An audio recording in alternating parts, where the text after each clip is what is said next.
सास का मायका प्रेम। रिद्धि की सास को हर वक्त अपने मायके का गाना गाने की आदत थी। अरे बस करना माँ, मामा का ये किस्सा तो 50 बार पहले भी सुना चुकी है। अरे हाँ, तो क्यों ना बताऊं। तेरे चाचा तो उस वक्त हाथ झाड़ कर खड़े हो गए थे। तब मामा ही था तेरा जो आगे आया और मदद की। देखो अब ठीक है ना, जो हो गया सो हो गया। क्यों एक बात को हमेशा गाती रहती हो। अब तो बहू घर आ गई है, उसे तो सबको मान कर चलना है ना कि सिर्फ सास का मायका ही समझेगी वो। तभी वहाँ रिद्धि आ जाती है। माँ, आज मैं घर जा सकती हूँ? माँ को मेरी बहुत याद आ रही है। शादी के बाद एक बार भी नहीं गई। हाँ तो कौन जाता है। अरे मेरी शादी के बाद जब मैं बिदाई होकर आई, इतना बड़ा ससुराल मेरा, खाने वाले 10 लोग और बनाने वाली मैं सिर्फ एक। ऐसा लग रहा था जैसे सिर्फ खाना बनाने के लिए ही ब्याह किया है। वो तो मेरा भाई था, गांव से एक काम करने वाली चाची को भेज दिया जो मेरा हाथ पटाती थी, और उसको पैसा, खाना, कपड़ा, रहने के लिए कमरा, वो सब किससे दिया था? तुम्हारे भाई ने। ये मामला रोज का था। ससुर भी जब गुस्सा होते तो वो सारी बात कह देते जो उनके मन में इतने समय से चल रही थी। मेरा भाई, भाभी, भतीजा, भतीजी सब छुड़वा दिया। मैंने जीवन भर सिर्फ तुम्हारे परिवार वालों से निभाया, लेकिन अब भी चैन नहीं है तुमको। बहू के सामने सास को लगा कि उसकी बेइज्जती हो रही है। अब सुन बहू, अपने कमरे में जा। कहीं नहीं जाना मायके वायके। घर का काम कौन करेगा? पड़ोसन। बहू समझ जाती है मामला गर्म चल रहा है। कमरे में जाने में ही भलाई है। कमरे में क्या है? तुम्हारी माँ हर वक्त चिक चिक चिक चिक करती रहती है। कल ताई मिली थी तुम्हारी मुझे, लेकिन मजाल है सासू माँ की उन्होंने एक बुराई की हो, लेकिन सासू माँ हाँ, जब देखो तब ससुराल के लोगों की बुराई करती रहती है। बेचारे पापा जी कितना मिस करते हैं अपने घर वालों को। मेरा तो बड़ा मन करता है कि ताऊ जी, चाचा जी और सब मिलकर रहे, ना साथ रहे लेकिन आना जाना तो ठीक से रखे। हिंदुस्तान और पाकिस्तान एक हो सकता है, लेकिन चाचा और ताऊ के परिवार के साथ हम लोगों का मिलन ना जी ना, कभी नहीं हो सकता। ये बात है। देखिए मेरे साथ ना ज्यादा चैलेंज मत करिएगा। ऐसा कोई काम नहीं है जो मैं नहीं कर सकती। ससुर जी जो कि बहू की बात सुन रहे थे सामने आ जाते हैं। अरे बेटा, तू ये कर सकती है तो प्लीज मेरा परिवार किसी तरह मुझसे मिलवा दे। सारी जवानी तो मैंने किसी तरह काट ली, लेकिन जीवन के इस पड़ाव पर बहुत याद आती है मेरे परिवार की। हाँ हाँ पिताजी, आप चिंता मत करिए। बस मेरा साथ देते रहिए आप दोनों। फिर देखिए कैसे माँ जी भी ठीक हो जाएंगी और पूरा परिवार भी एक हो जाएगा। थोड़ी देर बाद बहू सामान लेकर घर से निकल रही होती है कि मना किया था ना तुझे मायके जाने के लिए, फिर क्यों जा रही है? बहू कुछ कहती इससे पहले ही बेटा बोलने लगता है। क्या है माँ, वो घर जा रही है। वैसे भी उसके माता पिता ने मुझे 10 लाख दिए तब जाकर मेरा काम शुरू हो पाया, वरना तूने मेरे लिए किया क्या है? अरे वाह बेटा, बचपन से पढ़ाया लिखाया, तेरे दुख दर्द में जगी, और आज वो लोग तुझे सही लग रहे हैं। और फिर ससुराल में लड़की खुश रहे, ये तो मायके वालों की जीवन भर की जिम्मेदारी रहती है। तो ये तुमको भी तो सोचना था ना। ताऊ जी ने पापा को पढ़ाया लिखाया, जब तुम नहीं आई थी तो पापा के लिए ताई जी ने पापा की माँ की तरह देखभाल की। अब बोलिए। अरे तू कुछ नहीं जानता बेटा, तेरे पापा को सब पता है, तभी वो उन लोगों से वास्ता नहीं रखते। मैं उन लोगों को जानता हूँ, लेकिन मैं तुम्हें नहीं जानता कि तुम्हारे मन के लायक काम नहीं हुआ तो तुम घर की शांति बर्बाद कर दोगी। सास जोर जोर से चिल्लाने लगती है। तभी वहाँ सास का भाई आ जाता है। अरे क्यों आप लोग मेरी बहन को परेशान करते रहते हैं? पहले ये जीजा कम थे, जब बहू भी आ गई। बहन, मैंने तो 30 साल पहले ही बोला था, अपना हिस्सा ले और छोड़ इन लोगों को, चल अपने साथ। बहू समझ जाती है कि मामा ससुर की नजर किस पर है। देखा, तुम लोग मुझे अकेला मत समझना, मेरा भाई खड़ा है आज भी मेरे लिए। बहू मायके जाती है और आते वक्त साथ में एक नौकरानी ले आती है। अरे बहू, कुछ खाने को दे दे। अरे आंटी, क्यों भाभी को परेशान करती रहती हो? उनके भाई ने मुझे जिम्मेदारी दी है, किसी भी चीज की परेशानी नहीं होनी चाहिए भाभी को। जो चाहिए मुझे बोलने का। आय हाय, बहू के मायके वालों का इतना दखल। ये मेरा घर है, कोई कल का आए इसे पूरा कैप्चर कर ले, ये बर्दाश्त नहीं होगा मुझसे। क्या हो गया सासू माँ? क्यों सुबह सुबह चिल्ला रही हैं? चमेली, ओ चमेली, क्या कहा था मेरे भाई ने तुझे? अरे दीदी बहुत तेज है आपकी सासू माँ। मैंने तो बोला कुछ चाहिए तो मांग लो मुझसे। अरे निकल यहाँ से, घर को रेलवे स्टेशन बना रखा है, जो देखो वो घुमा जा रहा है यहाँ से वहाँ। ये कहीं नहीं जाएगी, ये जाएगी तो घर का काम कौन करेगा? मैं। हाँ, और क्या करती हैं बहुएं? घर का काम ही तो करती हैं, इसमें नया क्या है? तभी वहाँ ससुर जी आ जाते हैं। हाँ, तो यही बात तो तुम्हें भी समझनी चाहिए थी ना। आज बहू के मायके से नौकर आ गया तो तुम्हें बुरा लग रहा है? अरे तो उस वक्त गर्मा गर्म खाना तो सबने खाया ना। ऐसा तो नहीं है कि मेरे मायके का नौकर था तो सिर्फ मेरे लिए बनाता था। अरे निकालो इसे फिलहाल, बाद में बात करती हूँ। सास का गुस्सा जोर से नौकरानी पर फूटता है। तभी वहाँ बेटा सामान के साथ आकर खड़ा हो जाता है। चलो रिद्धि, तुम ठीक बोलती हो। मेरी माँ को तो हम लोगों की कोई फिक्र है ही नहीं, ये तो सारा दिन सिर्फ अपने बारे में सोचती है। और देखिए, मैं अब से कह रही हूँ कि अब से इस घर की तरफ आपको देखना भी नहीं है। नहीं आना आज के बाद इन लोगों से मिलने। हाँ, बस कभी कभी दिन में 2 बार मिलने आ जाओ। नहीं, बिल्कुल नहीं। ससुर झूठा नाटक करते हुए। मेरी बीवी ने मुझे मेरे ही परिवार से दूर कर दिया, आज बहू मेरा इकलौता बेटा दूर कर रही है। हाय, कैसे जीऊंगा मैं? वाह, वो भाई जो आपको बेटे की तरह मानता था, उन्हें छोड़ने में तो दुख नहीं हुआ। आज खुद का बेटा छोड़कर जा रहा है तो कैसे जीऊंगा? बढ़िया है। अब सास समझ चुकी थी कि उससे गलती क्या हुई है।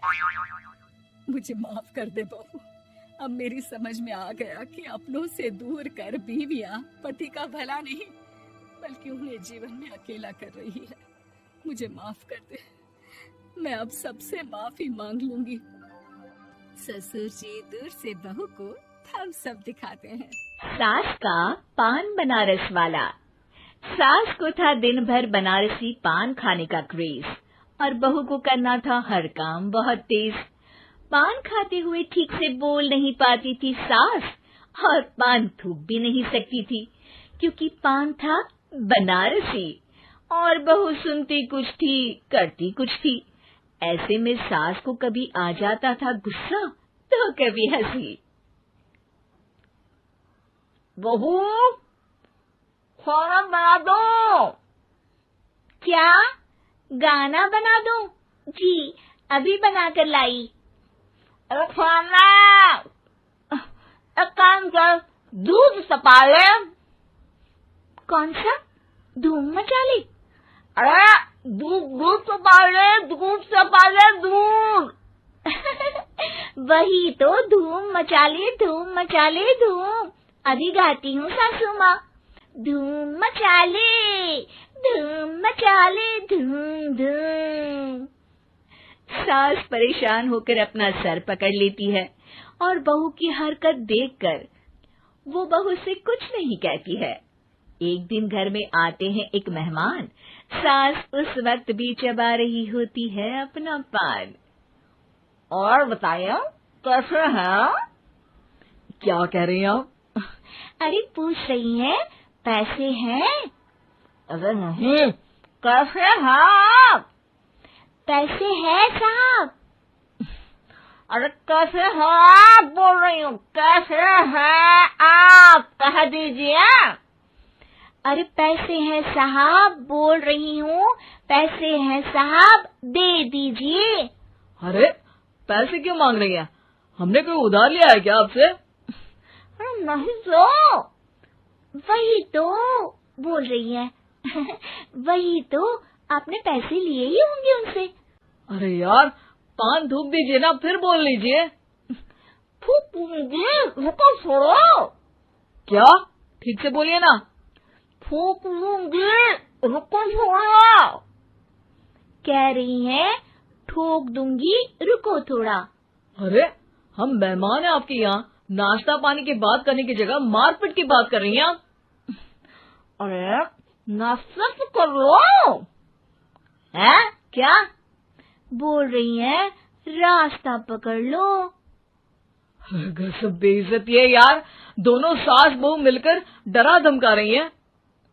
अरे रुको सही, आंसू करके आई, पान निकालूंगी, रुको। क्या क्या कहना चाहती हो?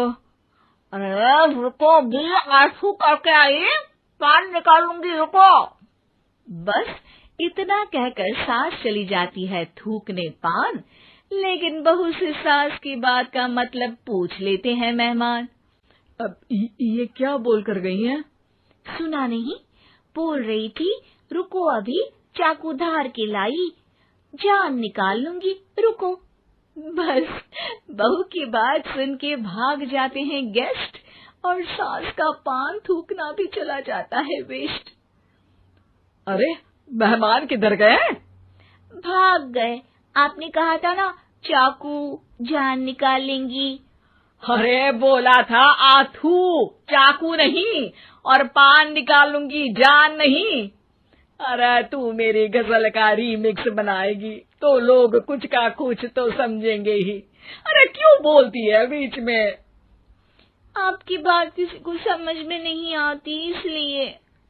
अरे तो पान रहता है ना जुबान पे। अरे खाई के पान बनारस वाला, लग जाता है आपकी जुबान पर ताला। माँ जी 1000 बार समझाया है, पान खाते वक्त चुप रहा करिए, बात का बतंगड़ बन जाता है। अरे पान पहले मेहमान बाद में। अरे इतना रसीला पान कैसे थूक दूं, वो भी मेहमान के लिए। किसी दिन ना ये पान के चक्कर में बड़ी मुसीबत में फंस जाओगी आप। लेकिन सास ने नहीं मानी बहू की बात और पकड़े रखा बनारसी पान का साथ। घर में घटती रहती एक जैसी घटना, सास बोलती दिल्ली पर बहू सुनती पटना। एक बार मोहल्ले में बन रही थी पक्की सड़क, जिसके उद्घाटन में आने वाले थे विधायक। सास और बहू भी वहां पहुंची, सोचा नजारा होगा देखने लायक। भीड़ में सास थी सबसे बुजुर्ग, संचालक ने बुला लिया उसको स्टेज पर आशीर्वाद के लिए, और विधायक जी थे मुख्य अतिथि, तो उनका भाषण रखा बाद के लिए। माँ जी मोहल्ले में सबसे बुजुर्ग हैं आप, स्टेज पर आइए और नई सड़क के निर्माण के लिए आशीर्वाद रूपी 2 शब्द कहिए। जुबान पे रख के बनारसी पान सास मंच की तरफ बढ़ गई, और पान खाती सास की बात को कोई नहीं समझेगा, ये सोच के बहू भी मंच पर चढ़ गई। नमस्कार मोहल्ले वालों। नमस्कार मोहल्ले वालों। मोहल्ले मोहल्ले वालों। मोहल्ले वालों, ठीक है समझी। मैं बहुत खुश हूँ कि जो रोड बन रही है। मैं बेवकूफ हूँ जो रोड बन रही है। बेवकूफ नहीं, बहुत खुश, बहुत खुश। ओ बेवकूफ नहीं, बहुत बेवकूफ। आम आदमी का विकास होगा। आम आदमी का विनाश होगा। विनाश नहीं, विकास, विकास। विनाश नहीं, विकास होगा। सॉरी सासू माँ। विधायक जी बहुत ही बढ़िया आदमी है। विधायक जी नॉटी नॉटी बढ़िया आदमी है। अरे सासू माँ ये क्या बोल रही हो? पहले तो सास बहू की बात सबको हंसाती है, पर बात तब बिगड़ती है जब विधायक जी पर आती है। ये क्या बोल रही हैं दोनों मेरे बारे में? विधायक जी कभी मोहल्ले की सुंदर कांड करवाते हैं। विधायक जी कभी मोहल्ले के अंदर कांड करवाते हैं। अरे नहीं बहू, ठीक से सुन। सॉरी माँ जी। विधायक जी बहुत विकास करते हैं। विधायक जी बहुत बकवास करते हैं। अरे यार बहू, मेरा मतलब विधायक जी सबके अच्छे के बारे में सोचते हैं। विधायक जी सबके कच्चे के बारे में सोचते हैं। माँ जी ये क्या बोल रही हैं आप? अरे ये क्या घनघोर बेइज्जती है मेरी, कोई रोको इनको। नेताजी का गुस्सा देखकर सास हो जाती है परेशान। बहू को डांटने के लिए स्टेज पर ही थूक देती है पान। पान की पिचकारी की धार में होता है उछाल। सामने बैठे नेता का कुर्ता हो जाता है छींटों से लाल। विधायक जी मुझे माफ करो, अब मैं पान नहीं खाऊंगी। सासू माँ मुझे भी माफ करो, अब मैं आपकी बात में टांग नहीं अड़ाऊंगी। अरे आप दोनों मुझे माफ करो, आपका मोहल्ला मुझे माफ करे, भगवान मुझे माफ करे जो मुझसे यहाँ आने का पाप हुआ। भीड़ जोर जोर से ठहाके मारती है। सास अपनी बहू पे गुस्सा उतारती है।